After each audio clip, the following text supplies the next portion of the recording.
વડોદરા શહેરની GSFC university ખાતે રાષ્ટ્રીય ટેકનોલોજી દિવસની ઉજવણી કરવામાં આવી હતી।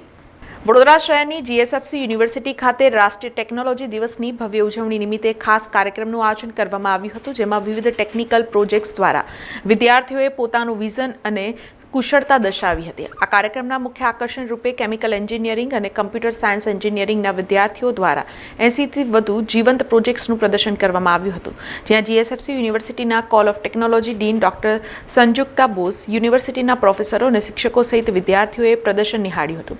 વિદ્યાર્થીઓએ રજૂ કરેલા પ્રોજેક્ટ સમાજની વાસ્તવિક જરૂરિયાતોને આધારે તૈયાર કરવામાં આવ્યા હતા અને તેમણે વિવિધ ટેકનોલોજી, સંશોધન અને આવિષ્કારના ક્ષેત્રોમાં પોતાની વિચારશક્તિ અને ટેકનિકલ કૌશલ્યનો ઉત્તમ પ્રયોગ કર્યો હતો। આ પ્રદર્શનના મુખ્ય વિષયોમાં નવીનીકરણીય ઉર્જા, પાણી શુદ્ધિકરણ, સંરક્ષણ, waste to energy, artificial intelligence અને મશીન લર્નિંગ તથા સાયબર सुरक्षा જેવા ક્ષેત્રોનો સમાવેશ થાય છે। हम नेशनल टेक्नोलॉजी डे सेलिब्रेट कर रहे हैं। टेक एग्जिबिट 2025 यहाँ पे लगभग 80 प्रोजेक्ट्स है जो बच्चों ने बनाया है। Chemical engineering students, computer science and engineering students and बहुत सारे एंटरप्रेन्योर्स जो कि गिटार काउंसिल में काम करते हैं, वो भी इनोवेटिव प्रोजेक्ट्स रखे हैं। तो बच्चों ने जैसे डिसैलिनेशन, जो केमिकल इंडस्ट्रीज़ का प्रॉब्लम, वहाँ के ऊपर कुछ प्रोजेक्ट रखे हैं। सीएससी के स्टूडेंट्स ने यहाँ पे बहुत अच्छे रियल टाइम प्रॉब्लम्स के ऊपर काम किया है, वो भी हम डिस्प्ले कर रहे हैं। तो ये हर साल हम national technology day GSFC university में सेलिब्रेट करते हैं। एंड हमारे यूनिवर्सिटी का यूएसपी है कि हम बहुत ज़्यादा हैंड्स ऑन एक्सपेरिमेंट में मायने रखते हैं। तो इसलिए हर वक्त, हर सेमेस्टर के बाद हमारे स्टूडेंट्स जाते हैं इंटर्नशिप करने के लिए इंडस्ट्रीज़ में। तो ये जो उनको प्रैक्टिकल एक्सपोजर मिलते हैं, हम कॉलेज के तरफ से यहाँ भी करते हैं और इंडस्ट्री के तरफ से भी। तो इसमें उनको बहुत अच्छे से प्लेसमेंट का भी मौका मिलता है, so that they are getting so much of exposure of the hands on activities. आज नेशनल टेक्नोलॉजी डे के बिहाफ पे अपना प्रोजेक्ट इंट्रोड्यूस कर रहे हैं। The project name is advance fertiliser detoxification via ozonation. हम लोग जानते हैं जैसे इंडिया के अंदर 54% ऑफ लैंड है वो एग्रीकल्चर के ऊपर डिपेंडेड है। एग्रीकल्चर यूज़ की वजह से अपने इंडिया की एक प्रायोरिटी बोलते हैं कि एग्रीकल्चर इंडिया के प्रायोरिटी है, और वो एग्रीकल्चर को प्रमोट करने के लिए फर्टिलाइज़र का यूज़ होता है। तो फर्टिलाइज़र जो हम लोग यूज़ करते हैं, तो क्या पूरा फर्टिलाइज़र कंज्यूम होता है प्लांट्स के अंदर? The answer is no.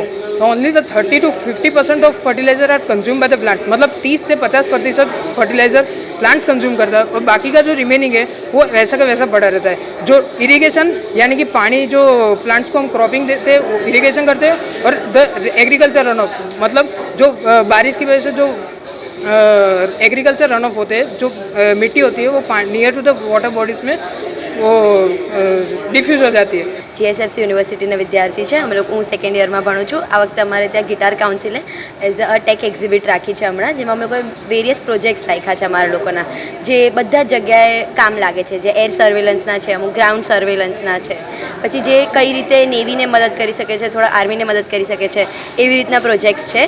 કઈ રીતે થોડુંક હ્યુમનની વસ્તુઓ ઓછી કરી શકે, કઈ રીતે હ્યુમન મેન પાવર થોડુંક વધારે લગાડીને એક એઆઈ આપણું કામ કરી શકે, એના માટે બધા પ્રોજેક્ટ્સ રાખ્યા છે અમે લોકોએ।